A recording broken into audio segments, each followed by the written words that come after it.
For 10 years, my son had not taken a single step. Doctors had given us careful words.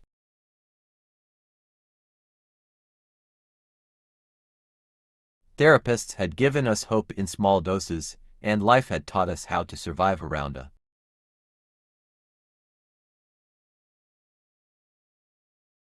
wheelchair, around routines, around heartbreak that never fully leaves the room. So when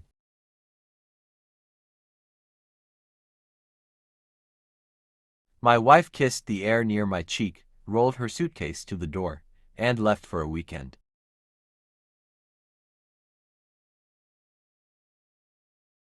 trip with her friends, I expected nothing more dramatic than a quiet house and another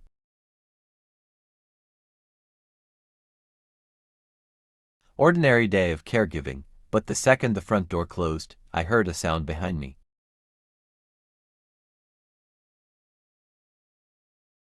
I turned around, coffee still in my hand, and saw something that made my entire body go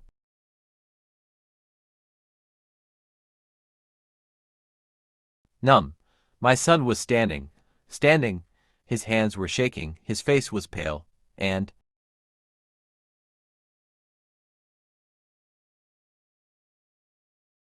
before I could even scream his name, he looked at me and said, "Dad, we need to get out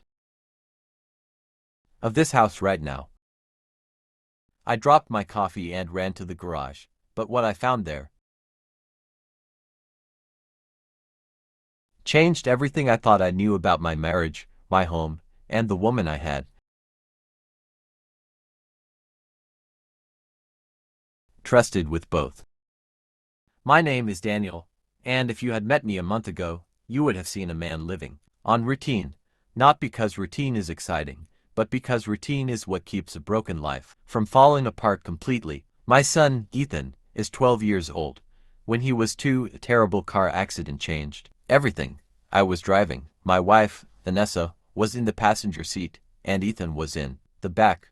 We were hit from the side by a truck that ran a red light.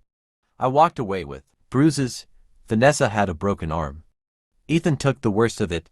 After months in hospitals, specialists, surgeries, and therapy, the final words from the doctors felt like a life sentence. Spinal damage, severe nerve trauma, uncertain long-term mobility, likely permanent paralysis. From that day on, our entire world became built around Ethan's condition. Wheelchairs, ramps, physical therapy, medication schedules, lifting techniques, medical bills, quiet crying in the bathroom, smiles in front of Ethan so he would never feel like he was a burden. At least, that was how it began. In the early years, Vanessa seemed strong.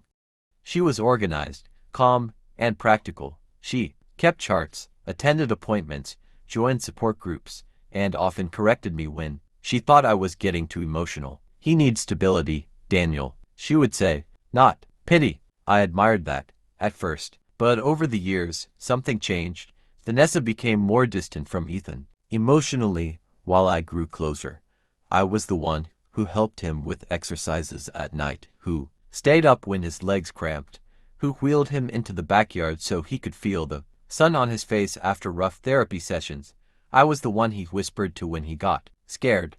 Vanessa still did what was necessary, but she carried it like an obligation. Sometimes, when she thought I couldn't hear, I caught bitterness in her voice. Then came the trip. Vanessa announced it casually over dinner. One Tuesday, "I'm going away this weekend," she said, not looking up from her phone. "Rachel, Nina, and Claire, beach house, 3 days."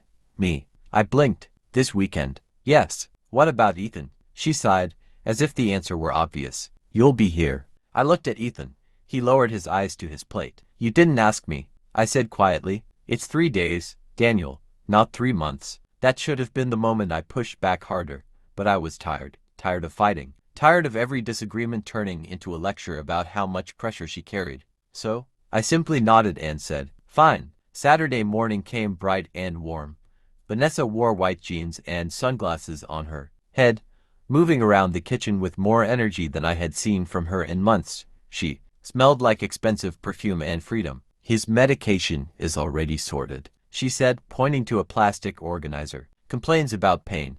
Just give him the blue tablets, not the white ones. And if he, just give him, like she was reminding me to water a plant. Then she kissed the top of Ethan's head, grabbed her suitcase, and left. I stood at the counter making coffee, listening to the rolling suitcase fade down the driveway. The house felt strangely still. Then I heard movement. Not a wheelchair, not a shift in bed, actual movement. I turned. Ethan was standing beside the hallway wall, gripping the edge of a table for support. His breathing was shallow, his face drained of color. For one insane second, I thought I was hallucinating. "Ethan," I whispered. He looked at me with wide eyes. "Dad, don't shout, please." My mug slipped from my hand and shattered across the kitchen floor. I rushed toward him. "You're standing, oh my God, you're standing." He grabbed my wrist. Hard. "Dad, listen to me," he said. "We need to get out of this house right now." Every thrill, every miracle, every possible happy explanation died in that sentence. "What are you talking about?" He glanced toward the front windows as if he expected someone to be watching.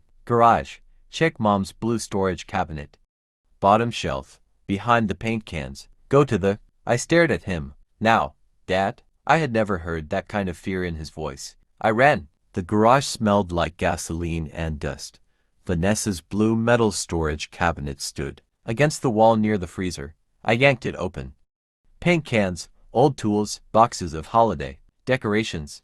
I crouched down, moved the paint cans aside, and saw a black zippered file bag hidden at the back. Inside were documents, thick ones, insurance papers, Ethan's medical records, bank statements, and then one envelope with Vanessa's handwriting. I opened it. The first thing I saw was a letter from a neurologist dated 4 years earlier. I read it once, then twice, then again because my brain refused to accept it. The letter stated that Ethan had shown significant voluntary lower limb response.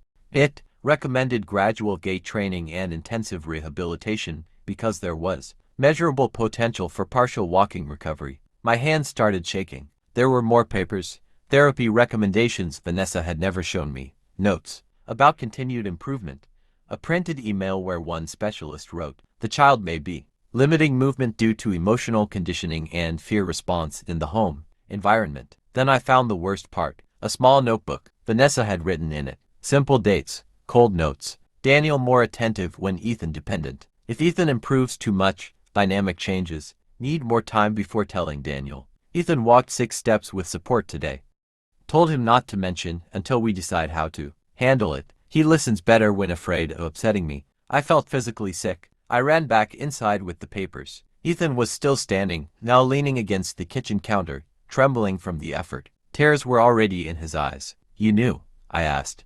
He nodded. "How long?" He swallowed hard. "A long time." My knees almost gave out. "Why didn't you tell me?" His face crumpled. "Because Mom said if I did, everything would get worse." I pulled out a chair and guided him into it carefully. "Tell me everything." What he told me still haunts me. About 4 years earlier, during a therapy session Vanessa attended alone, Ethan moved one leg, then another. Recovery was slow, but real. The doctors were hopeful. Vanessa made him promise not to tell me until she said it was time. At first, he believed her, she said. She didn't want to get Dad's hopes up, but as months passed, her reasons changed. She told Ethan that if he started walking, I would stop caring for him the same way. She told him I was only gentle because he needed me. She told him families fall apart when sick children become healthy because people realize they've wasted years. "Did you believe that?" I asked. "At first, I didn't know," he whispered. "Then every time I tried to say something, she got angry. She said if I told you, you'd leave her. She said I'd destroy the family." I couldn't speak. He wiped his face. "Last night I heard her on the phone in the garage. She said the strip was perfect because when she came back, she'd finally move money and take the next step. She said you'd never suspect anything because you were too busy being Ethan's hero." I looked down at the papers in my hand.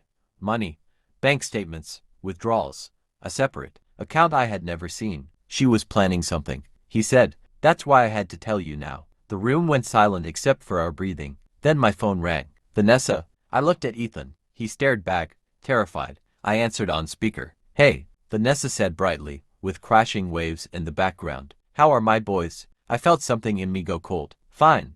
I looked at my son, the son who had been forced to hide his own recovery, who had learned fear before freedom. "No," I said. "Everything is not okay." There was a pause. What's that supposed to mean? It means I found the cabinet. Silence. Then, Daniel? And I know about the doctors. I know about the notes.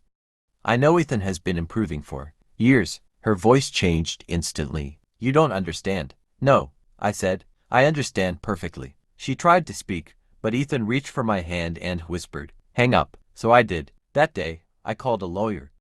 Then Ethan's doctor, then my sister. By evening, Ethan was in a safe rehabilitation center for evaluation, and by the next week, legal papers had begun moving. The miracle of my son standing should have been the happiest moment of my life. In one way, it was, but it was also the doorway into a betrayal so deep I still struggle to name it. My wife hadn't just lied to me, she had manipulated a child into hiding his own healing to preserve control. Months have passed since that morning. Ethan now walks short distances with assistance. Every step still feels sacred to me, not just because he can walk but because each step is a step away from fear. Sometimes he jokes and says, "Dad, remember your face when I stood up?" And I laugh. But sometimes, when the house is quiet, I remember the other part, the sentence he said, the one that mattered more than the miracle itself. "Dad, we need to get out of this house right now." He wasn't only talking about the building. He was talking about the lie we had been living inside. And the day he stood up was the day we both finally got out. Some miracles arrive wrapped in joy. Others arrive carrying the truth you were never meant to see. I thought the greatest shock of my life was watching my paralyzed son stand after 10 years. But the real shock was learning why he had stayed silent for so long. That morning, I didn't just witness a miracle, I witnessed courage. A child found the strength to rise, to speak, and to lead his father out of a house built on secrets. And sometimes, the first real step toward healing isn't walking, it's escaping the lie.